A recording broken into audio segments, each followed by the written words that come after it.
Nakakaubo ating. Maliit daw ang kargada ni Ngiwe. Totoo ba ite? Painom muna. Nasamid ako. Well, sabi ko nga sa inyo, meron akong, kung nakakapanood kayo ng TV series or US TV show na Superstore, na-addict ako dyan eh. Yung Superstore, yung kulay blue, yung theme ng TV series na yan. No? Teleserye ba tawag dyan? TV program. No? Superstore, para siyang department store. Oo, na comedy yun. May isang Pilipino doon. Actually, parang dalawa. Si Mateo. Si Mateo Fernando Aquino Liwanag. Kilala niyo? Parang makaka-copyright ako, pero gusto kong magpakita. Kung hindi niyo napapanood, hahanapin ko. Sana wag akong makopyright. Favorite ko yun na TV show. Ayun, TV show. Favorite ko yun, no? Kasi kaya na-capture nun yung aking attention. Ayun, no? Kaya na-capture nun yung Cloud9, di ba? Yun yung pangalan ng Superstore. Malaki siyang chain store kunwari sa US. And nakakatawa yung mga empleyado, mga sales lady, ganon. Salesman. Kasi para silang mga syunga-syunga. Hanapin ko, ha. Mateo. Parinig ko lang sa iyo yung boses din. Kasi nakakatawa siya mga ating. Una ko napanood ditong, anong pangalan nito, si Mateo. Sana wag ako makopyright talaga. Una ko siyang napanood sa Two Broke Girls. Itong Pinoy na aktor. Okay? Bakit ko dinidiscuss ito? Kasi nga, kamukha, sandali lang. Yung physique or yung katawan ni Mateo, parang katawan ni Marcos Jr. Magkasing katawan sila. Parang malapad sa taas, parang inverted triangle. So parang walang puwit, walang bewang, right? Anyway, lalaki naman, so hindi naman importante yung bewang. Pero parang ganun yung katawan. Si Mateo ay parang singiwi. Okay? Tingnan ko kung pwedeng pakinggan, makaka-copyright ako. Pero sige lang, play natin. Aliw na aliw ako dito. Napanood ko siya sa Two Broke Girls, sa yung dalawang servidora sa isang restaurant, restaurant in Brooklyn. Hindi kasi ako mahilig manood ng mga Filipino TV shows, mga kuya. American TV shows, kaya ako naririnig medyo may kaartehan ako sa pagsasalita. It's because hasa naman ako sa panonood at pakikinig sa mga English, even sa mga Koreans before, pero ngayon ayoko na ng Korean. Yeah, tinamad lang ako sa mga Korean TV shows, mga ating. Pero natutuwa ako before sa Korean TV shows and of course American, English, ganyan. So let's listen to Mateo Aquino Fernando Liwanag. Jowa niya si Jeff. But I'm confident that we can keep everything professional. I would also like the record to reflect that your outfit makes you look like the assistant debate coach of an Ahaya middle school. Your objection is noted. Ayun, yung pumupuna sa damit ay yung si Mateo. Teka lang. Yung katawan ni... Least time to live. Rock, paper, scissors? Yeah. Yan. Yung katawan ni Mateo, mga ating, ay parang katawan ni Marcos Jr. Okay? Parang walang puwet. Ganyan. Walang bukol, walang puwet. Sorry. Parang ganon. Si Mateo at saka sino nga yung si Amy, no? Si Amy, isang Latina. Ayan. So, si Mateo, although bekla siya, hindi kaya pagka-bekla rin si Marcos Jr., mga ating. Kasi parang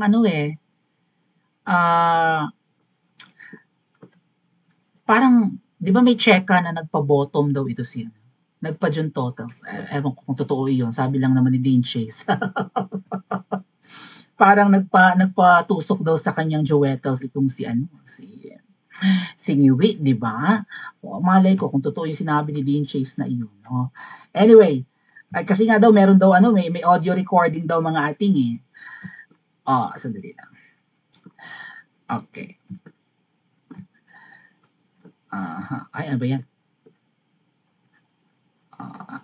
That's Mateo Fernando Aquino Liwanag. So, may nabasa akong post kanina ng isang DDS. Alright? At ang sabi ay, maliit daw ang kargada. Talaga ba? Basahin ko na lang. This is from Butch Ruiz Balyao. Is it in? Pasok na ba? Sabi. Is it in part 2? So nakapag-post na pala siya ng isa pa. Somebody I know had a one-night stand with a junior. Meron palang kuweki. Ganon. May kakilala si Butch Ruiz. Nakaharap ko itong si Sir Butch na ito. Sa isang, I think sa Max's Restaurant sa QC. Sa, Quezon Memorial Circle. May Max's Restaurant dyan. Tama? Was it Max's though? I think so. Nakaharap ko itong si Butch Ruiz Balyao eh. Okay. Somebody I know had a one-night stand with a junior after a wild party. Mahilig pa naman mag-party, right? Mahilig sila sa mga ganyang party, concerts, and whatnot. During the one-night stand, she remembered asking him, is it in? Ito daw ay totoong insertion story. Ay, ibang insertion yata ito mga ating ha. Pasok na ba? Sabi ni girl. Either si girl ay malawak ang kanyang kuweba. Tama ba? Na kapag sumigaw ka ay umi-echo. Hello, hello, hello, oh, hello. At nung ipinasok mo ang iyong kamao ay naiwanan pa yung relo doon sa loob ng kuweba. Oh, naiwan yung relo. Nasaan yung relo ko? Patingin nga. Sabi lang ng mga lokong, mga malalaswang joker dyan. Patingin nga ako, naiwan ko yata yung relo sa loob. Patingin. Hello! Umi-echo daw doon sa loob. May agyo pa nga. May agyo! Tapos may may lumipad raw na na paniki mula doon sa kuweba. Tama ba? Yung mga paniki sa kuweba yung sila nakatira noon. Tama ba? Pasok na baga? Sabi daw nung girl. Sino itong nakipagkuweke kay Junior? Yun yung post ni Butch Balyao. Sinundan pa niya ng isa pang post. So, is it in part 2? My friend called to explain. O yung babaeng kaibigan ni Sir Butch, she wasn't really asking about Junior. Huh? Oh, really? She was obsessed with the senior. Oh. How on earth did that man ever land his stunning, statuesque wife? So, naguluhan ako. Itong si Sir Butch Balyao kasi mga kababayan ay para siyang parang nasa edad 50 anyos na to eh, or 60. Okay? And then, ang target daw nitong kakilala niya, so malamang barkada niya, kaedad niya, no? So, siguro above 50 na yung girl. Ang gusto raw ni girl talaga ay yung senior. Yung tatay ang pinagnanasaan. So, bakit tinikman niya yung junior? Oh! Matrona. So, gustong-gusto raw. Kasi obsessed daw. So, talagang pinapantas niya. Gustong-gustong matikman ni girl na kaibigan ni Sir Butch, si Senior. Tapos, ang tanong daw ni girl, how on earth did that man ever land his stunning, statuesque wife? Kumbaga, ano ba ibig sabihin ito? Paano niya na-land? Paano niya napanalunan si Imelda? Sino ba si Imelda? May kakilala naman akong Imelda eh. Pero, Imelda Papin yun, no? Paano paano niya nasungkit ang matamis na oo ni Imelda? Yun ba yun? So, when she finally got Junior alone, she made her move. What? Okay. Sumalisi si Matrona, kaibigan ni Sir Butch, and confirmed her suspicion. Senior really had nothing to brag about down there. Huh?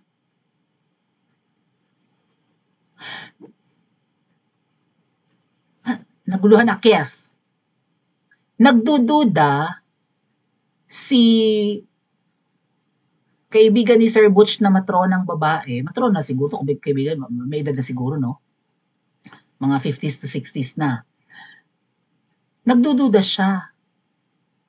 Paano kayang nabingwit ni Senior ang asawa niya? Mukha namang wala siyang nakitang bakas ng lumipas. Sinta. Tama? Parang hindi naman di ba mahilig naman yun mahilig rin yata silang maligo, right? Mag-swimming trunk. Wala daw siya nakikitang bakas ng lumipas. Walang umuumbok na na eggplant. Ba yan? Tama ba? Oh, matso lang kasi mahilig nga raw mag-weightlift yung Senior. So, nung nasolo niya yung Junior, ito si Matrona talagang biningwit din yung anak, ganun ba yun? Oh, napatunayan niya doon sa Junior, sino ba yung Junior na ito mga ating? Napatunayan na wala talagang dapat ipagmalaki yung Senior kasi nung natikman niya yung Junior, hindi rin bongga ang kargada. Yun ba yun mga kababayan? True insertion story, sabi ni Sir Butch. Uy, ating si Sir Butch, parang kind of a respetadong tao ito kasi nakaharap ko nga ito sa personal. Humahanap akis ng yeah.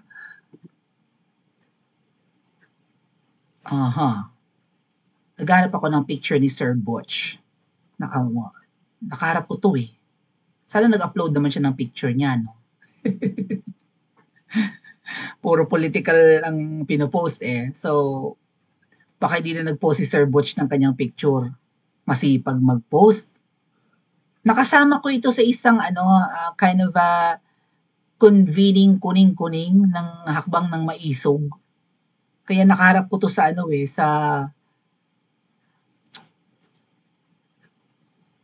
sa Quezon Memorial Circle. I think dun yun eh. Is it daw? Maybe. Kung may Max's restaurant man doon. Basta kumain kami sa Max's. Nag-live ba ako or nag-record lang ako noon? Nag-record lang siguro ako. Anyway, hindi ko mahanap yung picture ni Sir Butch, no? Kasi puro politics ang post niya. But yeah. Wala, puro politics.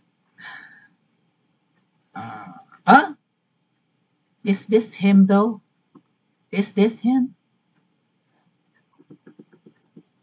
Yes. Maybe that's his wife. Sorry na lang sa nasa Princess Maui too. Yeah, I think that's Sir Butch. I remember his gray hair. But he's more handsome in person. All right. So, maliit daw? So, para malaman niya, kasi tumanda na rin syempre. Tumanda na sila siguro, no? Tama? Kaya ako naman hinahanap yung picture ni Sir Butch. Gusto ko rin ipakita sa inyo mga kababayan na pwedeng yung kaibigan niya, ikaedad rin niya. Si Sir Butch parang nasa 50s or late 50s or early 60s na. So yung kaibigan niya, malamang ganun din, mga 60 anyos na and pinagnanasaan si Senior. Pero since hindi naman kasing tanda ni Senior at ni Imelda, pero pinagnanasaan, siguro loyalista yung kaibigan niyang babae, hindi naman nalalayo ang edad niya kay Ngiwi. Dahil si Ngiwi yata 60 plus lang, di ba? 67. Parang mas kaedad siguro ni girl si Ngiwi.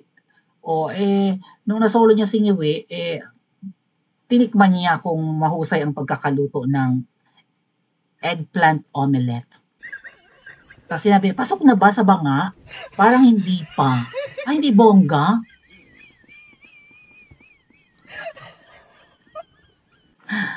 Nakakaloka. So kaya ba niligwak ng mga beauty queen si Junior? Kasi hindi siyempre mga beauty queen, 'di ba, matatangkad talaga, no? Tangkad na babae. Tapos tutusukin mo lang ng karayom mo. Ay, teka muna, hindi karayom ang kailangan ko. Nakakaloka ito. Mga kababayan, si Sir Butch kasi ano to eh, no? Inglesero ito. Ano to, no? Parang kagalang-galang ito in person. And yeah, I think sa kanyang mga post na sincere ito sa politics. Ako nga itong komedyante sa politics eh. Oh. Pero nalaman niya na ano, hindi bongga ang kargado. Dahil meron siyang kaibigan. Ang malas naman ng jowa ni Junior. Anyway, maliit naman yung jowa ni Junior, so hindi na yun aangat. Di ba? Duwende naman yung babae, di ba? Duwende naman yung botod, di ba? So, baka malaki na sa kanyang pakiramdam. Nakakaloka ito! So, ay kahit naman maliit, basta't nakakabuo, di ba? Baka kahit maliit, nakatatlong anak naman, tama ang tanong kanya lahat. Comment sa comment section at mag-like at subscribe din po kayo.